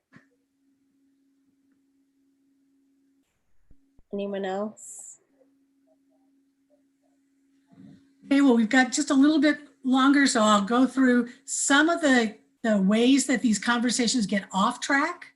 So if we're aware about how the conversations get off track and we can apply some principles when we structure these, hopefully we will be far more successful in what we're doing. So here we go. I don't know why I'm back at that one. I gotta get way far ahead on this one. So what happens is that conversations about race often get detoured and off track. And there are some common things that happen, and you need to be prepared for these, and you need to be able to interject and refocus people if what you truly want is a very deep conversation about race and racism. Because these detours, give us the illusion that we're talking about things, but we never get to the root causes. We never get to really looking at what is it that we're going to do to be substantial. It's also more difficult if you aren't anticipating some of these detours to interrupt and address and say, that's kind of getting us off track. Let's bring it back to the central piece. This student and family has brought us this dilemma that is symbolic of a larger system kind of thing that we're looking on. Let's really dig in and look at those kinds of things. So the real work needs to be with people who are engaged in the conversation, who are anticipating how these conversations get off track. We're not surprised when they get off track because we know that these things happen quite frequently when people are having conversations about race. The first one is that we need to be willing to respond to people when they say they're colorblind. I was raised and taught in school that being colorblind was the best way to be anti-racist. And I have gone into many kindergarten classrooms to see posters that say, we are all the colors of the rainbow, and all of those kinds of things. And, you know, color doesn't matter, and those kinds of things. It was something that we used to teach, but now, particularly as we listen to the people who are impacted by it, it means that being colorblind means only seeing whiteness, or seeing people who are supposed to fit into whiteness and not looking at the true essence of how race plays out. So I'm going to use my place of privilege to refute or deny the suffering, because if I say color doesn't matter, then that's the end of our race-based conversations. So we often hear people use Martin Luther King's "I had a dream." Yes, he wanted his children not to be judged by the color of their skin, but he also wanted them to be accepted for who they are, their diversity, and their lived experiences. So each of us has to be ready to say that being colorblind is not a good thing. It also makes us color mute. If we don't see color, then we don't talk about it, and we're never going to be able to have these kinds of conversations to move forward to make some decisions. So each and every one of us in conversations should anticipate that some form of "I'm colorblind, we don't need to talk about this, let's shift it to something else" comes up. And what is it that you believe now about race and the importance of staying focused on race, and how will you redirect around colorblind? The next one that comes up all the times is bootstraps, that it's just up to the individual. If you work hard enough in our school, you will succeed. But as Martin Luther King said, it's a cruel jest to say to a bootless man that he should lift himself by his own bootstraps. It is even worse to tell a man to lift himself by his bootstraps when someone is standing on the boot. So when we look at our curriculum, which even when we have made some small changes to make it more diverse, is usually talking about how one race has done great things. They are the scientists, they are the explorers, they are the leaders, all of those kinds of things. And then we don't give people role models to look at that they can also relate to, that have similar experiences. How can we expect them to be able to do the kind of work? And grit will not change the systemic barriers that are there. And it is not currently a level playing field. So our students come in with a wide variety of issues. We have grading practices that reward kids who already know. And the kid who on the first test didn't know anything, but then all of a sudden has learned things in a point-based system now is so low that even celebrating the learning that that child did is not a part of the grading system. So, you know, this notion that there is a level playing field and that all it takes is grit and resilience and hard work is a misnomer. And so we really need to be ready when these kinds of things come up, when we are looking at our conversations, when we're looking at our policies and practices, to say, no, we need to take these apart and figure out who is being advantaged and who's being disadvantaged. The next one that often comes up is, but what about me? WAMI. As soon as someone is sharing an experience, a person of color may be sharing what is going on, then the white person, sometimes to try to show empathy, says, oh, that's just like when I was traveling in Japan. I walked around and I felt like, you know, everybody was looking at me and those kinds of things. That takes away from the true listening and diminishes the person who was sharing the initial story. So even with the good intention of, I was just trying to connect with you that I can understand how it felt because I had a similar experience. On the other hand, I was only there for 2 weeks.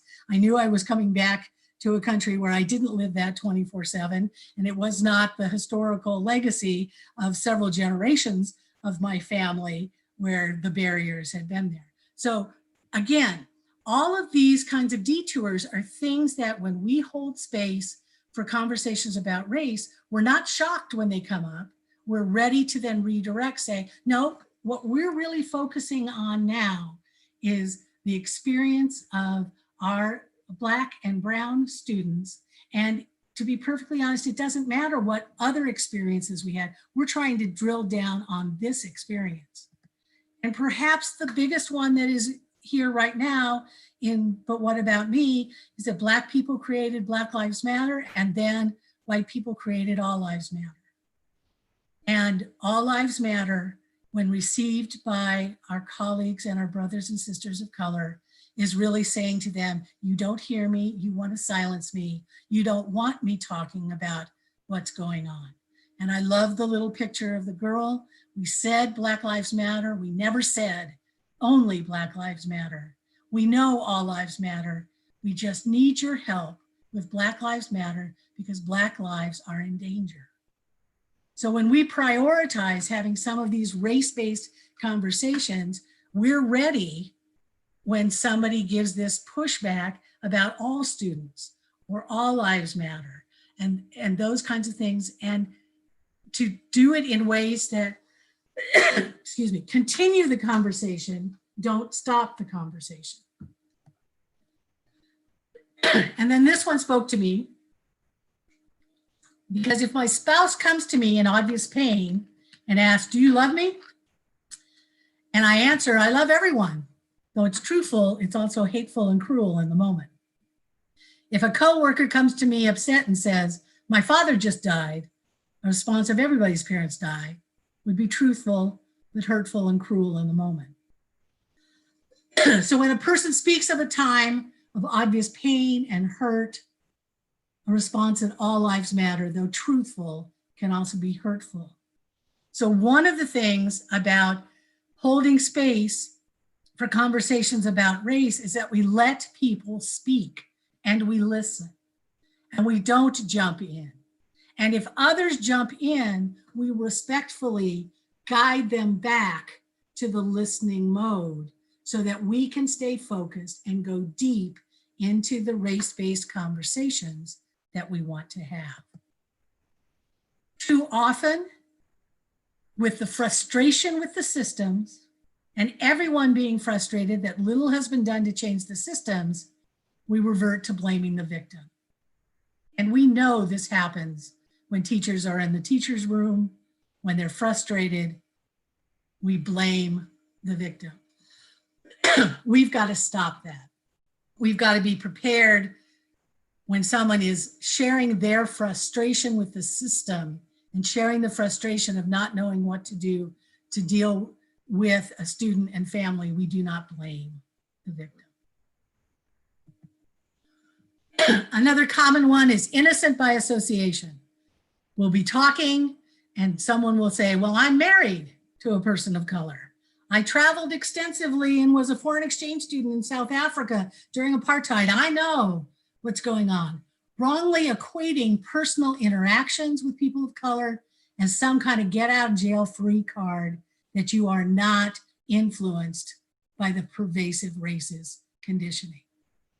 It does not matter who you are surrounded in your life. And some of the most heart-wrenching work that I do in cross-racial facilitation is to work with white parents who have adopted Black and African-American students, and the lack of awareness they had about what their students were experiencing, and the feelings of frustration that they have, having been in these environments where they welcome these children into their families, but now they're realizing that they somehow thought they were innocent from any of the little pockets of prejudice that may have been there just because they surrounded themselves and loved these children. So innocent by association is one of the next ones that we have to be ready to interrupt. And then as white people, we need to be willing to do our white on white work. We cannot call upon people of color to be the ones who have to teach me and help me. It is with tremendous grace and fortitude that they continue to work to help those of us who lead very different lives to understand their perspective. But what we need is for all of us to come together as knowledgeable, collaborative partners and not doing the work just in white spaces, not calling upon our colleagues of color to have to be the ones who always lead, but truly doing it cross-racial. And that sometimes means that those of us in white skin need to have our small groups and we need to work through some of our experiences and we need to coach each other and we need to give each other feedback so that we are better prepared for those times that we have the opportunity to be in cross-racial dynamics. I sent you Paul Gorski's article, and I think as you think about your role in creating conversations about race, creating the culture and structures so that your institution has it, there are certain things that you want to avoid. And the first one is the pacing for privilege. We can no longer go so slow that every white person is going to be completely comfortable. We may have to start working in some groups to have voluntary meetings where people choose to come to these meetings, and then we build the critical mass to kind of change the culture and those things, because we have some folks who are not yet ready to talk about their own privilege, to sit in the discomfort, and we can't slow down until every last person is ready to do that. We also have to avoid thinking that it's a poverty of culture, that somehow there are deficits in these students and in the families and in the cultures and the racial experiences that they have had. When I look at the strong family ties that many brown and Black families have that our white families do not have, that is a tremendous strength. That is something that I wish I could share with other families, that multi-generations would be helping to care for children and that there would be these strong family ties. That leads into the deficit ideology. It is not about fixing students. It is not about making students of color fit in and assimilate to the white dominant culture. It isn't just about grit. It's about fixing the injustices. It's about looking at what are the access and opportunities that are limited for certain groups and how do we shift things around so that the same people don't get it. And I loved the talk that we had about advocacy.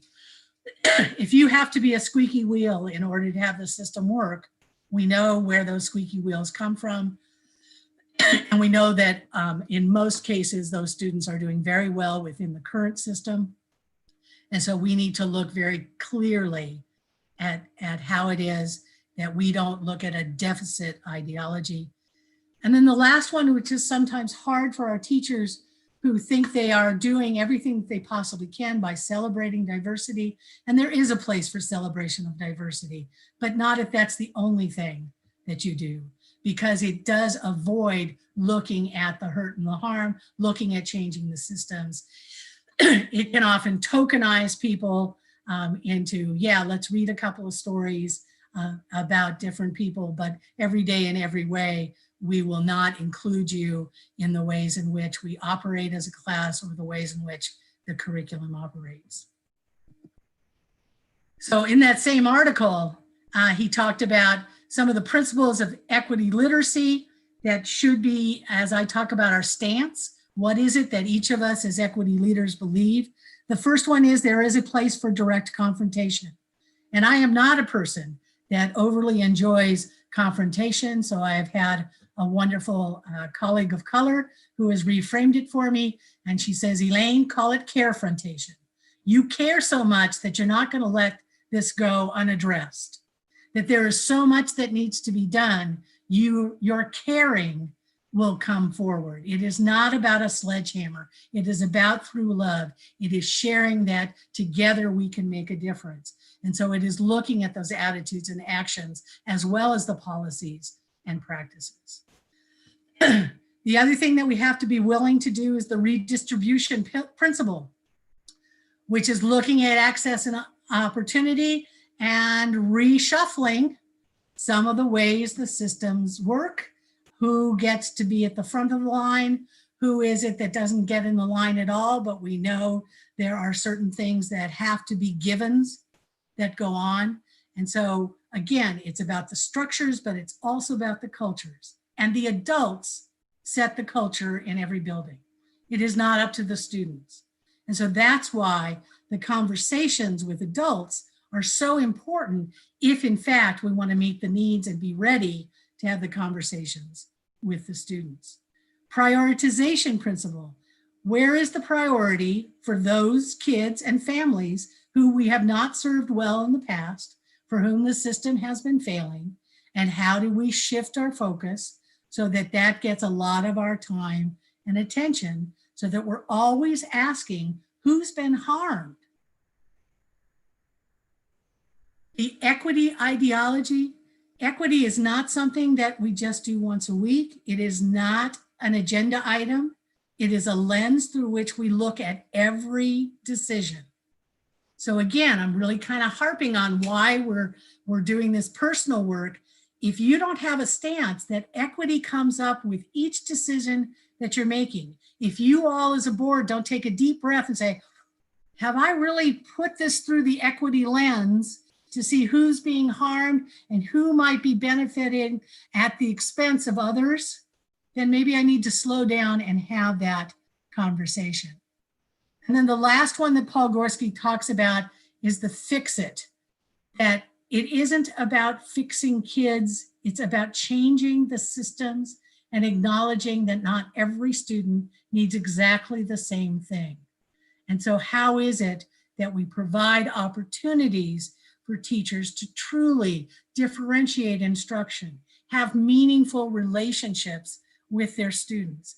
How is it that during this time of remote learning, we prioritize some of those kinds of things, even if we don't get through as many chapters in the history book?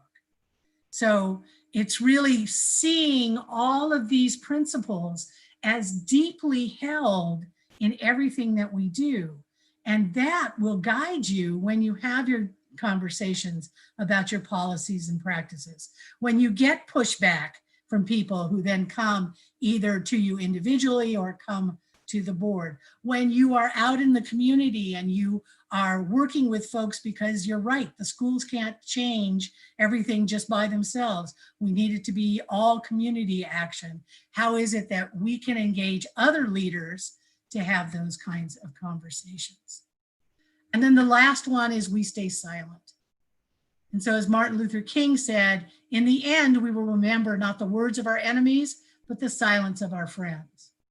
And so for too long, we have dealt with incidents.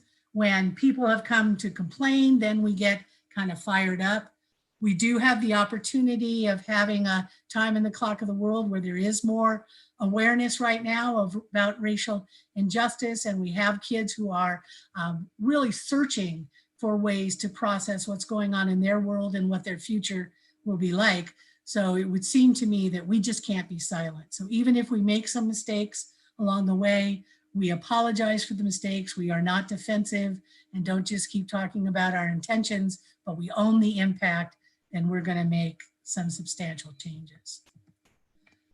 So the last thing that I want to talk about, and I'll just go through it real quickly, is you have a handout about interrupting.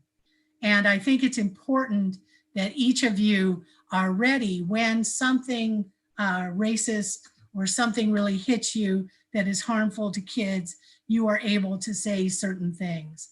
I had a colleague who was the communications director for a large school district, and something was said by a board member, and he could not let that go, but he had no idea what to say. So he just stood up and said, ouch! That just kind of hit me that if I were a student hearing that comment, I'd be hurt. And that shifted the board to be able to take a moment to really look at what was just a passing comment that even the person who had said didn't know what to say. So interruptions are important because there's that negative flow. You don't want to be seen as supporting or aligning yourself with that perspective through your silence. It's important to be ready to immediately engage so that you then can follow up and others will see you. And this is especially important for children. And so this is one of the things that teachers need to know, that they're expected when they hear something in the halls, not to pretend like they don't hear it, to actually, interrupt what's going on so that kids see that they are taking a stand. So you have this handout, it's called What Did You Just Say? We suggest that you have 3 or 4 of these little sentence stems that you have that you can talk about as you go ahead. So I'll just share on that, Elaine, as you're going to wrap, is that our teachers who went through our equity training last week, they all have a copy of what Elaine just walked you through with the What Did You Just Say?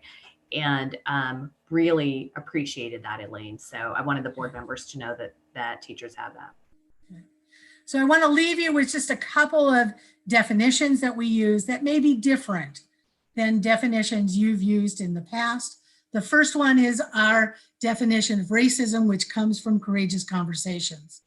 That racism is the conscious or unconscious, intentional or unintentional enactment of racial power grounded in racial prejudice. It can be done by an individual or a group against another individual or a group who's perceived to have lower racial status. And so we need to understand that there is a color line in this country, and there is a status symbol, and there is a different way in which people are treated based on the color of their skin.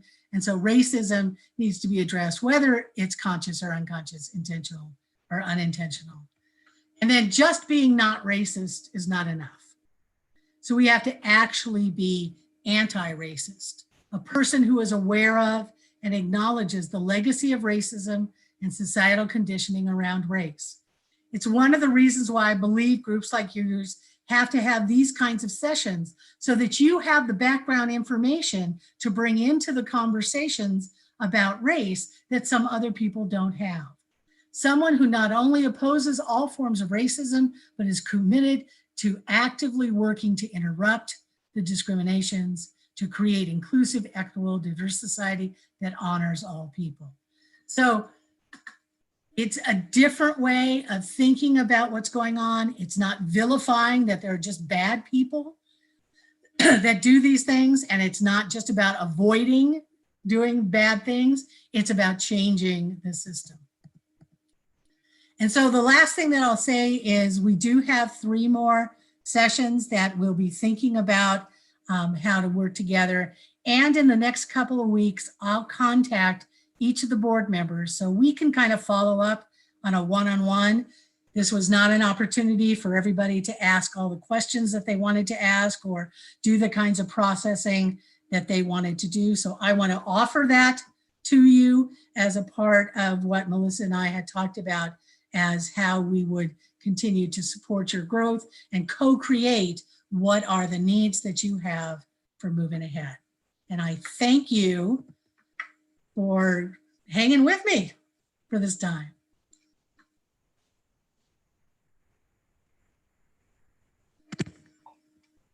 I know that Jennifer had a question still, and I just wanted to open it up if anybody had any last questions or comments before we close. So my questions were specifically about the ODE rules. So I don't know if those are appropriate to ask right now or at another time.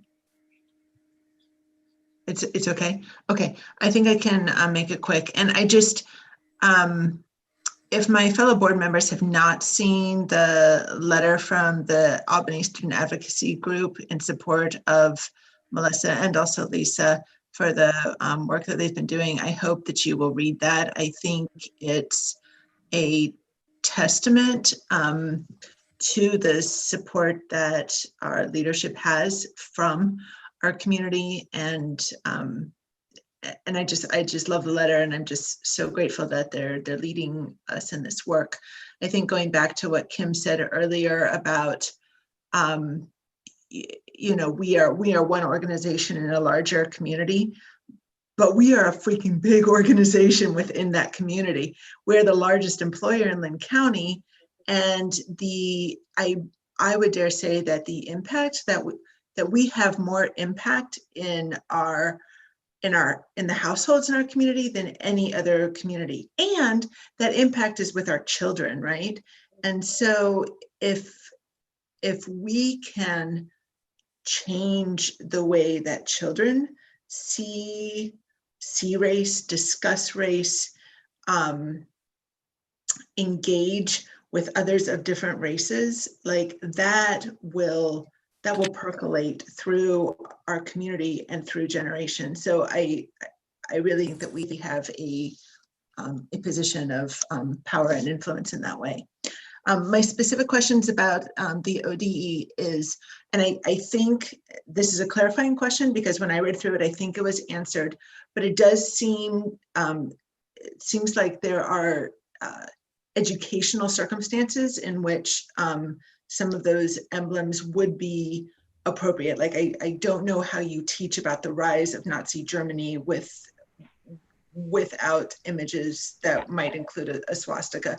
And so so my impression is that should we encounter it in that type, that it's still okay. That's correct. And what it creates is this space of also staff who are teaching those units are also addressing the power of those symbols as are specifically addressing the power of those symbols, not glossing over them, right? So yeah, absolutely. It's just you can definitely still teach about it with the curriculum. Thank you. Also, I appreciated you kind of talking about all of the different ways that these symbols might present on our campuses. I'm assuming that would also include on tattoos. Yes, and so if we have people who have tattoos, we have specifically at this point been having our discussion around folks who are in the schools full time, so students and staff. Those are to be covered, and we have not had the discussion about community members who come in, but we would ask them to cover such tattoos. And lastly, this is a hypothetical, and so if you want to think about it and get back to me, that's fine. I know that in the fairly recent past, in a neighboring school district, there were Civil War reenactors invited to one of the schools to reenact aspects of the Civil War, and that included use of the Confederate flag, and that was met by obviously, there were many who felt that that was appropriately educational, and others who did take issue with the Confederate flag being there. How would we approach that circumstance? I think that's a great scenario to just keep in mind. I think part of the reticence for people to feel comfortable with such reenactments is that there's an entire backstory not told with the representation of that singular Civil War battle, and the danger that then represents when you're just seeing the battle itself, but not having the entire historical perspective and an understanding of the real human impact that is behind why those two are on the battlefield, and then what the symbolism means that's being used on the battlefield. Great. Thank you. I appreciate those responses. Those are all my questions. Any others? Michael, did you unmute or no? Nope. Okay. Well, Elaine, I think on behalf of everyone, we very, very much appreciate you providing us with this information. And I think we're all looking forward to our next steps and more learning and educating ourselves so that we can assist the best way we can. I think the one-on-one conversations will be great because people can maybe think about it between now and then and coordinate their questions and maybe even feel a little more comfortable having those questions answered with you.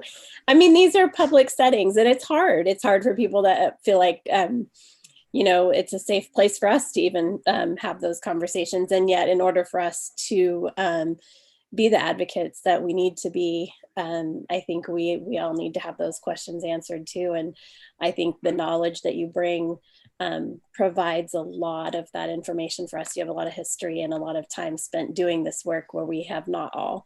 And so it's very much appreciated to have you here for that. So thank you. Sure. And if people, you know, want to contact me before I contact them, feel free, all of those kinds of things. It's really, you know, an opportunity for us to support one another in this work. Great. All right. Well, with that, if there is nothing else, I know we had planned to have some follow-up, I believe. Melissa, is that accurate at our next board meeting? We were going to discuss kind of next steps there. I think at our next board meeting, we'll have a feel for if Elaine's been able to connect with anyone before then or not, and just some very initial conversation debrief. Just be prepared to have a brief talking about the experience, because that is going to be a more public session. I mean, many more members of the public will be in attendance, and so I'm sure there will be curiosity and interest in what it is that you learned tonight or discussed tonight. And we do have our other oh, I'm blanking on our not our work session, but our other upcoming planning meeting. Retreat. Thank you. I was not coming up with the right word. I'm like, it doesn't feel like a retreat. So I don't know. That just doesn't always fit. But anyway, so when we have that, I believe this was also on that agenda as far as for us to discuss as a group, how we as board members and GAPS leadership can move this forward in a very positive and timely manner. So correct. So that's coming as well. All right. Well, if nothing else, we will adjourn at 9:13 p.m. and we will see you all soon. Thank you, Elaine.